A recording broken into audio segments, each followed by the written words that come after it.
Hello everyone, आप सब कैसे हैं। मैं उम्मीद करता हूं कि बहुत अच्छे होंगे और अपनी पढ़ाई को बहुत अच्छे से कर रहे होंगे। मैं Akash Kumar Bhadana ICT virtual classroom में आपका बहुत बहुत स्वागत करता हूं। मेरे प्यारे बच्चों, जैसा आपको पता है कि हमारी 7th क्लास है और 7th क्लास में जो हमारी पुस्तक है पर्यावरण, हम लोग उसको देख रहे थे और हम इसमें आपका चैप्टर नंबर 6 तक अच्छे से कंप्लीट कर चुके हैं और आज हम लोग चैप्टर नंबर 7 की तरफ आपका बढ़ चलेंगे और चैप्टर नंबर 7 को देखेंगे। हमारी कोशिश यही रहेगी कि हम चीज़ों को बहुत सरल और अच्छे से पढ़ें और उनको व्यवहारिक रूप से समझने का प्रयास करें। इस दौरान अगर कोई भी आपको समस्या आती है, कोई चीज़ आपको समझ नहीं आती मेरे प्यारे बच्चों, तो सारे माध्यम आपके पास खुले हैं। आप लोग अपने सिस्टम के माध्यम से हैंड रेज करके, चैट के माध्यम से लाइव जुड़कर आप अपने प्रश्न को, आप अपनी क्वेरी को, अपने डाउट को आप मुझसे पूछ सकते हैं। किसी भी स्कूल का कोई भी बच्चा, अगर आपका कोई कल के लेक्चर में कोई डाउट है, कोई आपको प्रश्न है, कोई जिज्ञासा है, तो आप पूछ सकते हैं फिलहाल। नहीं तो हम चलेंगे सीधा आपका चैप्टर नंबर 7 की तरफ। ध्यान दीजिए आप लोग बच्चों, इसमें चैप्टर नंबर 7 है मानवीय पर्यावरण। क्या देख रहे हैं बच्चों हम इसमें? आपका ध्यान देना है। हम देख रहे हैं मानवीय पर्यावरण, वस्तियां, परिवहन एवं आपका संचार। इन सारी चीजों को हम लोग इस लेक्चर के माध्यम से आपका पढ़ने का और आपका जानने का जो प्रयास है, हम लोग इसको कर रहे हैं और हम लोग इसको देख रहे हैं। ठीक, ये आपको जो है ध्यान देना है। ठीक, आगे देखिए। अध्याय 1 में आप पढ़ चुके हैं कि प्रारंभिक मानव भोजन, वस्त्र एवं आवास की खोज के लिए पूर्ण रूप से प्राकृतिक पर निर्भर था। यार, जो प्रारंभिक मानव था, जो जिसे हम आम भाषा में आदि मानव कहते हैं, लेकिन अब नए आधुनिक शब्द है, नई चीजें, तो हम उसको प्रारंभिक आप कब बोलते हैं? प्रारंभिक ह्यूमन, यानी कि आपका स्टार्टिंग फेज का जो मानव था, उसका टोटली डिपेंडेंट किसके ऊपर था? चाहे उसके भोजन का हो, चाहे उसके वस्त्र का हो, चाहे उसके आवास का हो, वो टोटली जो था, जो आपका डिपेंडेंट था मेरे प्यारे बच्चों, वो टोटली डिपेंडेंट था आपका प्राकृतिक से। ठीक, लेकिन समय के साथ उसने नए कौशल विकास करके खाद्य पदार्थ का उत्पादन, घर बनाने, यातायात एवं संचार को बेहतर करने का विकास किया है। इस प्रकार उसने आवास के वातावरण को अपना अनुकूल बनाया है। क्या किया है? उसने वातावरण को आपस में आपका अनुकूल बनाया है। बस्तियां, अब मैं पूछता हूं कि बस्तियां क्या होती हैं? अगर मैं आपसे पूछूं, वे स्थान हैं जहां लोग अपने लिए घर बनाते हैं। प्रारंभिक मनुष्य वृक्षों एवं गुफाओं में निवास करते हैं। जब उन्हें फसल उगाना आरंभ किया गया तो उनके लिए एक जगह स्थायी घर बनाना आवश्यक हो गया। बस्तियों का विकास नदी घाटी के निकट हुआ है, क्योंकि वहां पर्याप्त मात्रा में जल की उपलब्धता थी एवं भूमि उपजाऊ थी।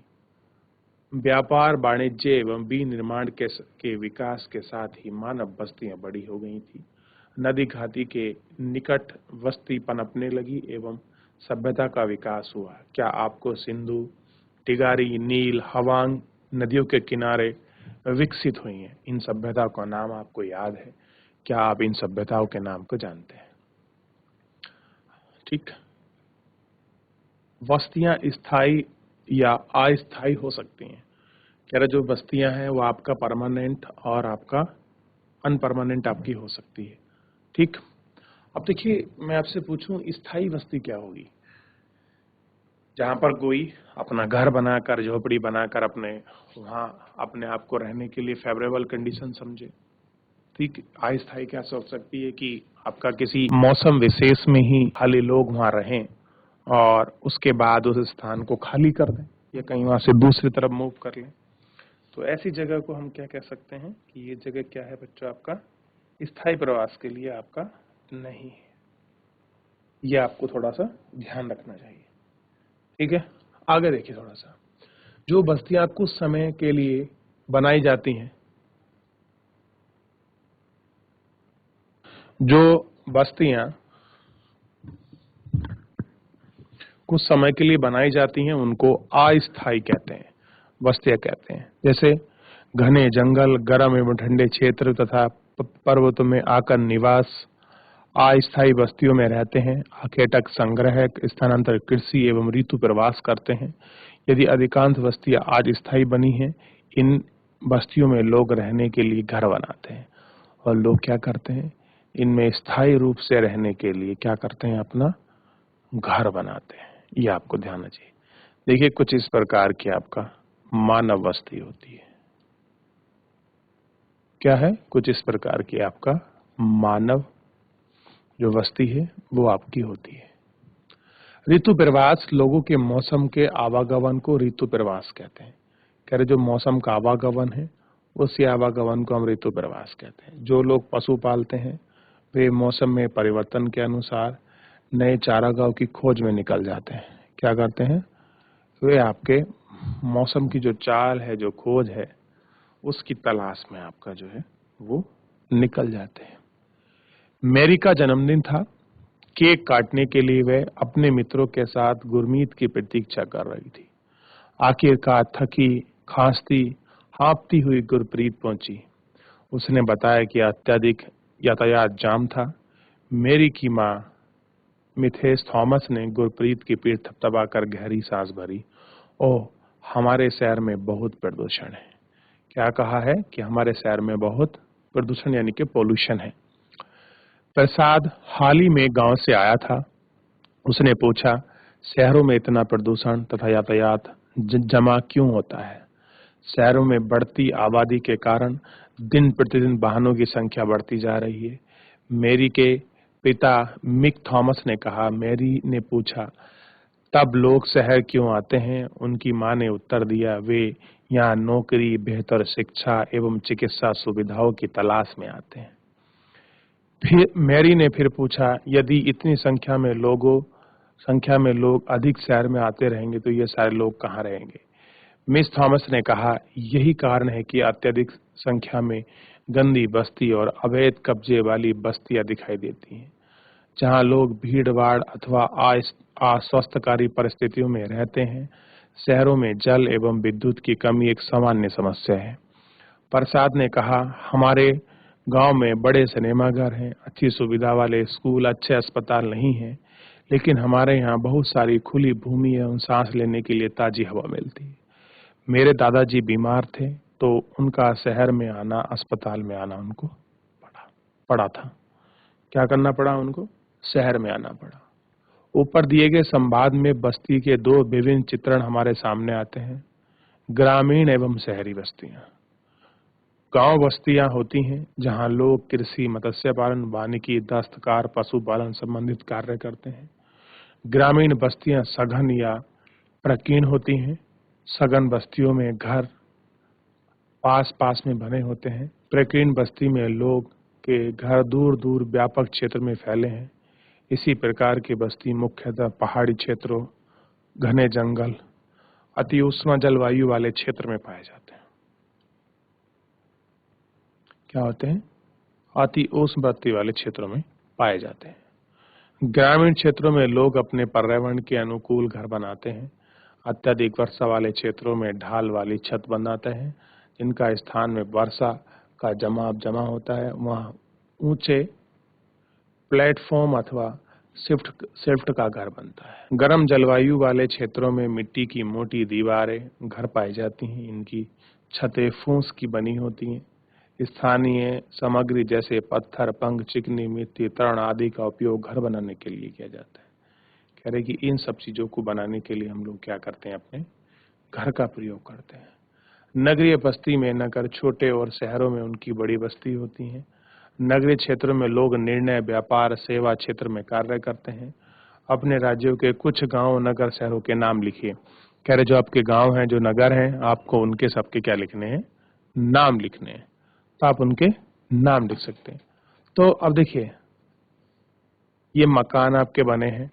आप सबसे पहले इन सब प्रकीर्ण बस्ती को, सघन बस्ती को आप इनको एग्जाम्पल के तौर पर देख सकते हैं और इनको समझ सकते हैं कि किस प्रकार की चीजें होती हैं, कैसे लोगों का मानव जीवन आपका वसावट के रूप में हमको स्थायी और अस्थायी के रूप में दिखाई देता है। आप इस पर स्पष्ट रूप से बात कर सकते हैं और स्पष्ट रूप से आप इसको देख सकते हैं, समझ सकते हैं। मेरे प्यारे बच्चों, देख लीजिए एक बार। कोई चीज ऐसी रहती है जो आपको समझ नहीं आती है तो आप इसको समझिए, पढ़िए और देखिए।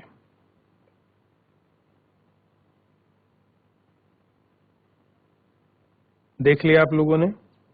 वे स्थान जहां भवन अथवा बस्तियां विकसित होती हैं उन्हें बसावट स्थान यानी कि बसाव स्थान होते हैं। आदर्श बसाव स्थान, चयन करने की प्राकृतिक दशाएं, जहां पर आपके लिए फेवरेबल आपकी क्लाइमेट हो, जल की आपकी पर्याप्तता हो, भूमि उपयुक्त हो और कैसी हो, मिट्टी कैसी हो, उपजाऊ हो। अगर ये सारी चीज आपको मिल जाती हैं तो आप मान सकते हैं कि आपके लिए जो कंडीशन है वो फेवरेबल कंडीशन में आपको चीजें जो है प्रोवाइड हैं और सारी चीजें आपको बहुत अच्छे से मिल रही हैं। अब है परिवहन का, ट्रांसपोर्टेशन का थोड़ा सिस्टम हम लोग देख लेते हैं। अच्छा, मुझे बताइए कि आज से 10 साल के बाद भारत का ट्रांसपोर्ट आपका कैसा होगा, आज से 20 साल के बाद कैसा होगा, या आज से 10 साल के पहले आपका ट्रांसपोर्ट क्या था, या आज से 50 साल पहले का ट्रांसपोर्ट क्या था। थोड़ा इसके विषय में कुछ अपना विचार मेरे को दीजिए मेरे प्यारे बच्चों। देखिए, ट्रांसपोर्ट वर्तमान समय में जिस प्रकार से तकनीकी बढ़ रही है, तो ट्रांसपोर्ट का जो है सिस्टम आपका दर 10% बस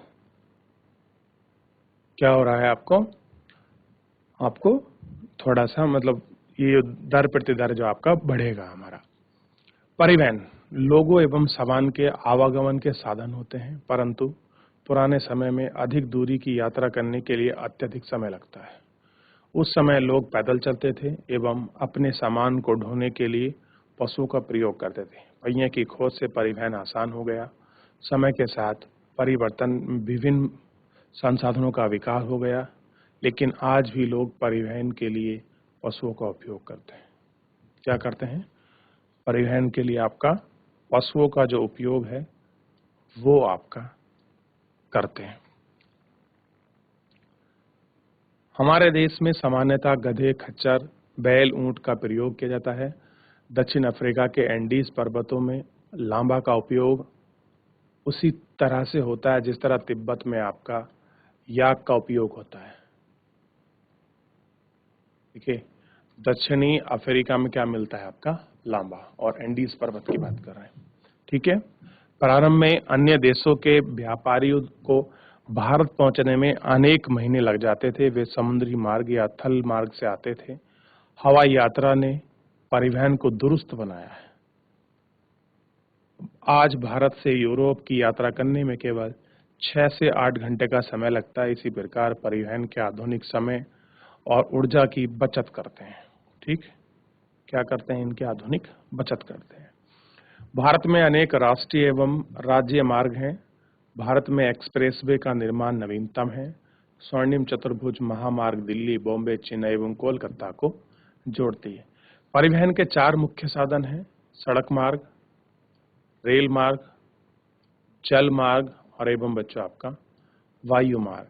कह रहे ये आपके मीडियम हैं सभी, जो आपका बहुत ज़्यादा आप इनको देखने के लिए मिलेगा, जो आपका ट्रांसपोर्टेशन का बहुत अच्छा आपका सिस्टम बना हुआ। देखिए इसको, एक आपको 30 सेकंड का समय है, आप इसको समझिए। कुछ पूछना है तो आप मुझसे पूछिए। अब थोड़ा इसको आप लोग जानने का प्रयास करिए और थोड़ा सा पढ़िए इसके विषय में। अब हम बात करेंगे सड़क मार्ग की। किसकी बात करेंगे? सड़क मार्ग की। रोड जो आपका सिस्टम है, ट्रांसपोर्ट सिस्टम में, इसकी हम लोग बात करेंगे। कम दूरी यातायात के सबसे अधिक उपयोग में किए जाने वाला मार्ग है। देखिए, हम लोग कम दूरी के लिए जो प्रयोग करते हैं मार्ग, उनका हम लोग सबसे कम प्रयोग करते हैं। सड़कें पक्की एवं कच्ची हो सकती हैं, कि सड़क की दोनों कंडीशन है, वो आपको कच्ची मिले या पक्की मिले। मैदानी क्षेत्रों में सड़कों का सघन मतलब डेंस, ज्यादा जाल बिछा हुआ है। मरुस्थलों, वनों एवं ऊंचे पर्वतों जैसे पर भी सड़कें बनाई हुई हैं। हिमालय पर्वत में मलानी लेह राजमार्ग विश्व का सबसे ऊंचा सड़क मार्ग में से एक है। कह रहे हैं कि जो आपके मनाली का और लेह जो राजमार्ग है, ये विश्व का सबसे ऊंचे सड़क मार्गों में से एक है। लिख लीजिए, इंपॉर्टेंट कर लीजिए, ये आपका जीके का क्वेश्चन है। ठीक है। भूगत सड़कों को भूमिगत यानी कि सबवे कहते हैं। फ्लाईओवर उचित भूमि के ऊपर। अब देखिए, इस प्रकार की कुछ आपको पक्की सड़कें मिलेंगी, इस प्रकार से कुछ गांव की जो है आपको कच्ची सड़कें आपको देखने के लिए मिलेगी। बात कर रहे हैं रेल मार्ग की। रेल मार्ग द्वारा तीव्रता से एवं कम खर्चे में लोगों का आवागमन एवं भारी सामान को ढोने का कार्य होता है। बाष्प के इंजन की खोज एवं औद्योगिक क्रांति ने रेल परिवहन में तीव्र विकास में सहायता प्रदान की है। डीजल इंजन एवं विद्युत इंजनों का व्यापक रूप से बाष्प के इंजनों को साथ ले लिया है। सुपरफास्ट रेलगाड़ी से परिवहन की गति और तीव्र हो गई है। मैदानी भाग में रेल मार्गों का जाल व्यापक रूप से फैला है। उन्नत प्रौद्योगिकी कौशल से दुर्गम पहाड़ी में से भी रेल मार्ग बनाना संभव हो गया है, लेकिन इनकी संख्या काफी कम है। भारतीय रेल मार्ग के जाल भली भांति विकसित है, एशिया में सबसे बड़े हैं और कह रहे हैं कि एशिया में आपका कैसे हैं, सबसे बड़े हैं। यानी कि जो भारत का अगर हम लोग ट्रांसपोर्टेशन सिस्टम की रेलवे की बात करें तो रेलवे का सबसे बड़ा एक भाग में हम लेते हैं, लेकिन हमसे बड़ा चाइना का जो है, चीन का, वो ट्रांसपोर्ट में खास करके रेलवे में बहुत अच्छा नेटवर्क के रूप में जाना जाता है। विश्व में रूस सबसे अच्छा है आपका रेलवे ट्रांसपोर्ट कह सकते हैं, उसका जो तंत्र है उसमें आपका जाल में, रेलवे जाल में सबसे अच्छे रूप में है। ठीक, ये थोड़ा सा आपको देखना चाहिए और इस पे आपका फोकस भी होना चाहिए कि किस प्रकार ये सारी चीजें होती हैं। चलिए, जितना भी हम लोग रेलवे ट्रांसपोर्ट मार्ग है, जितना पढ़ा है, इसको ध्यान दीजिए। ठीक, आगे देखिए आप लोग, बात करेंगे हम इसमें, बहुत इंपॉर्टेंट आपका रेल मार्ग है। ट्रांस साइबेरियन रेल मार्ग विश्व का सबसे लंबा रेल मार्ग है, जो पश्चिमी सेंट पीटर्सबर्ग से प्रशांत महासागर तट से लेकर व्लादिवोस्तोक तक जाता है। देखिए, ये रहा आपका रेल मार्ग, और लेकिन इसके जाने का क्रम देखिए, ये रूस में है और कितना लंबा आपका ट्रांसपोर्ट मार्ग है, आप इसको देख सकते हैं। ये सबसे लंबा ट्रांसपोर्ट मार्ग है। कहाँ पर है आपका स्थित ये? इसको बोलते हैं ट्रांस साइबेरियन रेलवे मार्ग।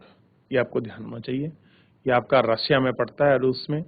कोशिश करिए आप इस मैप को बना लीजिए, जैसा भी आपके बने, सही गलत के रूप में ना है, भले जैसा भी बने, लेकिन इस पूरे ट्रांसपोर्ट सिस्टम को लिख लीजिए, क्योंकि ये आपके जीके के साथ साथ आपके सब्जेक्ट का भी क्वेश्चन है। तो ये आपको थोड़ा सा ध्यान रखना होगा और इन सभी को आपको देखना भी होगा मेरे प्यारे बच्चों। ठीक है, देखिए आप लोग, किसी का इसमें कोई डाउट बनता है तो आप मुझसे पूछ सकते हैं। फिलहाल देखिए, रेल मार्ग जो सिस्टम है और कितना बड़ा आपका जटिल जो रेल तंत्र है, आप उसके रेल तंत्र के हिस्से को आप लोग बहुत अच्छे से समझ सकते हो और बहुत अच्छे से आप उसको देख भी सकते हो कि किस प्रकार ये सारा जो आपका सिस्टम है ये आपका बना हुआ है, आप इसको महसूस भी कर सकते हो। अब देखिए, बात करेंगे हम लोग जल मार्ग की। तो अभी हम इसमें क्या क्या आपका देख लिया। देखिए, हम लोग ट्रांसपोर्ट में आपका रोड देख चुके हैं, हाईवेज वगैरह, और रेल मार्ग को भी हम लोग आपका पढ़ चुके हैं। और रेल मार्ग के साथ साथ मेरे प्यारे बच्चों, हम लोग कौन सा है, ट्रांस साइबेरियन रेल मार्ग को देख चुके हैं। अब हम इसमें जो है आपका बात करने वाले हैं थोड़ा सा जल मार्ग से संबंधित विषयों पर, कि जल मार्ग क्या होता है, इसको एक बार हम लोग देखते हैं। आप पहले पढ़ चुके हैं कि प्रारंभिक समय में परिवहन के लिए जल मार्ग का उपयोग किया जाता था। प्रारंभिक मतलब बच्चों शुरुआत के समय में। शुरुआत कौन सा? जब मानव अपने अस्तित्व में आया, जब उसका विकास हुआ, उसके बाद में जब आपका परिवहन का सिस्टम बना, तब की बात कर रहे हैं। अधिक दूरी में भारी एवं बड़े आकार वाले सामान को ढोने के लिए जल मार्ग सबसे सस्ता साधन है। तब भी सस्ता साधन था और वर्तमान में आज भी जल मार्ग से सामान लाना सबसे सस्ता साधन होता है। ये मुख्यतः दो प्रकार के हैं, एक अंतर्देशीय जल मार्ग, एक आपका समुद्रीय जल मार्ग। दोनों जल मार्गों की हम कल्पना कर सकते हैं और दोनों जल मार्ग को हम लोग इसमें देख भी सकते हैं। ठीक, तो एक है आपका इंटरनेशनल का, अंतर्देशीय, जो एक देश से दूसरे देश के साथ आपके जल मार्ग को जोड़ा जाता है। एक है आपका समुद्री मार्ग, जो बड़े बड़े समुद्र।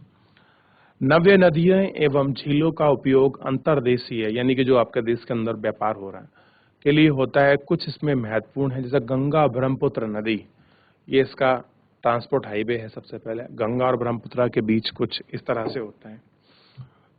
उत्तरी अमेरिका में ग्रेट लेक एवं अफ्रीका में नील नदी। उत्तरी अमेरिका में है ग्रेट लेक, ठीक है। अफ्रीका में क्या है, नाइल रिवर जो है। इस तरह के एग्जाम्पल्स हैं। समुद्री एवं महासागरीय मार्गों का उपयोग सामान्यतः व्यापारिक माल एवं सामान को एक स्थान से दूसरे स्थान पहुंचाने के लिए करते हैं। यह मार्ग पतनों से जुड़े होते हैं। विश्व के कुछ महत्वपूर्ण पतन हैं। एशिया में सिंगापुर एवं मुंबई, उत्तर अमेरिका में न्यूयॉर्क एवं लॉस एंजलिस, दक्षिण अमेरिका में रियो डी जेनेरिया, अफ्रीका में डरबन, केप टाउन, ऑस्ट्रेलिया में सिडनी, यूरोप में लंदन। क्या आप कुछ और पतनों के नाम बता सकते हो? कह रहे कुछ और आपके ऐसे पोर्ट हो, आप उनके नाम बता सकते हो? एशिया में आपका सिंगापुर और बॉम्बे बहुत फेमस हैं। उत्तरी अमेरिका में आपका जो न्यूयॉर्क है ये बहुत अच्छा है, और इसमें लॉस एंजलिस एक एयरपोर्ट है जो बहुत चलता है बच्चों। और दक्षिण अमेरिका में रियो डी आपकी जेनेरियो यानी कि आपका ब्राजील में पड़ता है, ये आपको पता होना चाहिए। अफ्रीका में आपका डरबन है, नीचे पड़ता है अफ्रीका में, अफ्रीका महाद्वीप में। और केप टाउन थोड़ा उसके साइड में पड़ता है। आपने बहुत बार देखा होगा कि केप टाउन में बहुत सारी भारतीय मूवी को शूटिंग की जाती है। जितने भी हॉरन डाकू वाली जो आपकी मूवी बनती हैं बच्चों, ये सब यहाँ आपका डरबन और केप टाउन में ही आपकी शूट होती हैं। ऑस्ट्रेलिया में आपका सिडनी जो है पोर्ट है, कैपिटल भी है उसका और पोर्ट सिटी भी है। यूरोप में अगर हम बात करें यूरोपियन कंट्री में, तो लंदन जो है सबसे अच्छा आप मान सकते हैं कि ट्रेड के मामले में और समुद्री जो आपका ट्रांसपोर्ट है उसके लिए सबसे व्यस्तम में पूरे यूरोप में आपको देखने के लिए मिल सकता है। ठीक, आप इनको नोट करिए और कोशिश करिए कि आप इनको विश्व के मानचित्र में आप उनको ढूंढ पाए। अगर आप इनको विश्व के मानचित्र में ढूंढते हैं और विश्व के मानचित्र में आप इनको देखते हैं, तो मानिए बहुत सरलता में आपकी सारी चीजें हो जाएंगी और आप इनको एक एक करके बहुत अच्छे से आप इनको समझ भी पाएंगे कि कौन सी कहाँ जगह है, और आप इनको देख भी सकते हैं मेरे प्यारे बच्चों। क्लियर है? तो ये आपको थोड़ा सा ध्यान रखना है। चलिए, तो इतना आप लोगों को ध्यान रखना है। तो इस प्रकार आप इन सबको अच्छे से देख सकते हैं, अच्छे से पढ़ सकते हैं और समझ भी सकते हैं। ठीक है ना मेरे प्यारे बच्चों? आगे देखते हैं और आगे इस पे हम लोग बात करेंगे। अब इसमें जो आपका सिस्टम बचता है बच्चों, वो बचा है आपका वायु मार्ग। 20वीं सदी के आरंभ में विकसित यह परिवहन का सबसे तीव्र मार्ग है, यानी कि ट्रांसपोर्ट में सबसे फास्ट अगर कुछ है तो आपका वायु मार्ग। ईंधन की लागत अधिक होने के कारण यह अत्यधिक महंगा है। यानी कि लागत किसकी अधिक है? ईंधन की लागत अधिक है। ये रहा ईंधन। इसलिए कैसा है, आप हेलीकॉप्टर से जाइए, प्लेन से जाइए, थोड़ी कॉस्ट महंगी है। खराब मौसम जैसे कोहरे तूफान में कुप्रभावित होता है। यह यातायात का अकेला साधन है जो सर्वाधिक दुर्गमता और मरुद स्थानों तक पहुंचता है, विशेष रूप से जहां सड़क एवं रेल मार्ग नहीं है। हेलीकॉप्टर अगम्य स्थानों एवं संकटाकालीन स्थिति में लोगों को बचाने एवं भोजन, जल, कपड़े, दवा बांटने के लिए एक उपयोगी साधन है। किसी भी इमरजेंसी में आप देख सकते हैं, कोई भी कंडीशन में लोगों को भोजन पहुंचाता है, जल, कपड़े, दवाई, ये सारी चीजें आपकी बांटी जाती हैं इसमें। ठीक है, अब इन सब चीजों को हम लोग आपका देख सकते हैं और हम इन पर आपका संचार जो है हम इनकी बात भी करेंगे। तो देखिए, आज की तारीख में आप किसी भी स्थान पर, आप बहुत कम समय में कहीं भी किसी भी स्थान पर बहुत अच्छे से सुगमता के साथ आप लोग इस पे पहुंच सकते हो, इसको देख सकते हो। थोड़ा सा महंगा है क्योंकि मैं आपको बता चुका हूँ अभी जैसे चैप्टर में हमको मिला कि थोड़ा सा ये आपका कॉस्टली है और हमको इसकी कॉस्ट को विशेष रूप से देखना चाहिए। क्योंकि कॉस्टली थोड़ा सा इसलिए हो जाता है क्योंकि फ्यूल महंगा है, एयर ट्रांसपोर्टेशन के कुछ स्पेशल चार्ज वगैरह लगते हैं, लेकिन सरकार तो अब इसके लिए भी आपको सब्सिडी प्रोवाइड करा रही है। तो आप इन सब चीज़ों पर अच्छा अपना विचार कर सकते हैं। ठीक है, चलिए, तो अभी फिलहाल इतना देखा। इसमें कुछ पूछना हो, कोई डाउट हो, कोई कमेंट हो, कोई चीज़ समझ नहीं आ रही है, मेरे प्यारे बच्चों आप मुझसे लाइव जुड़कर चैट के माध्यम से अपनी क्वेरी को, अपने प्रश्न को मुझसे पूछ सकता है। कोई भी स्कूल का, कोई भी बच्चा, कोई डाउट है तो भी। अब हम थोड़ा संचार के विषय में हम लोग आपका बात कर ले, ठीक है? संचार क्या है, इसको थोड़ा सा हम लोग एक बार आपका देख लेंगे तो सारी चीजें जो है थोड़ा सा आपकी साफ हो जाएंगी और हम इनको समझ पाएंगे। संचार दूसरों के पास तक सूचना पहुंचाने की प्रक्रिया है। कैसा है? किसी मैसेज को, किसी चीज को दूसरे तक पहुंचाना क्या है? ये एक प्रक्रिया है। सूचना प्रदान करने वाले के लिए शिक्षा तथा मनोरंजन के संचार के लिए विभिन्न साधनों का उपयोग होता है। फिर बहुत सारे ऐसे साधन हैं जिनका उपयोग हम लोग इसमें आपका कर सकते हैं। आप देखिए, तकनीकी विकास के साथ मानव के संचार एवं नवीन तकनीकी का प्रयोग विकसित कर रहे हैं। चित्र 7.10 संचार के विकास तंत्र का वर्णन करता है। संचार के विकास तंत्र में विश्व की सूचना क्रांति आई है। सूचना प्रदान करने के लिए, शिक्षा तथा मनोरंजन के लिए संचार के विभिन्न संसाधनों का उपयोग होता है। समाचार पत्रों, रेडियो एवं टेलीविजन द्वारा हम बड़ी संख्या में लोगों के साथ संचार कर सकते हैं, इसलिए इसको जनसंपर्क माध्यम कहते हैं। सैटेलाइट से संचार का मान तीव्र आया है।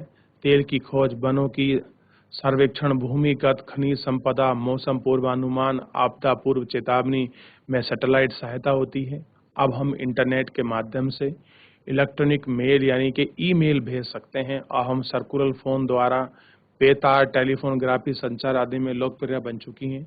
इंटरनेट के माध्यम से हम लोग देश भर में केवल सूचना एवं परस्पर समीपता ही नहीं मिली है, अपितु हमारा जीवन अत्यधिक सुगम हो गया है और बन भी गया है। अब हम घर में बैठे ही रेलवे, हवाई जहाज, सिनेमाघर, होटल तक के टिकट आरक्षित करवा सकते हैं, यानी कि उनको रिजर्व कर सकते हैं। संपूर्ण विश्व इस तरह के लोगों के बीच, लोगों की सेवाओं तथा संस्थाओं के बीच तीव्रता में आपसी संपर्क संभव होने कारण की वजह से आज हम विश्व समाज के रूप में विकसित हो रहे हैं। क्या हो रहे हैं? विश्व समाज के रूप में विकसित हो रहे हैं। तो इन सब चीजों को हमको देखने की आवश्यकता है, इन सब चीजों को हमको जानने की जो है आवश्यकता है।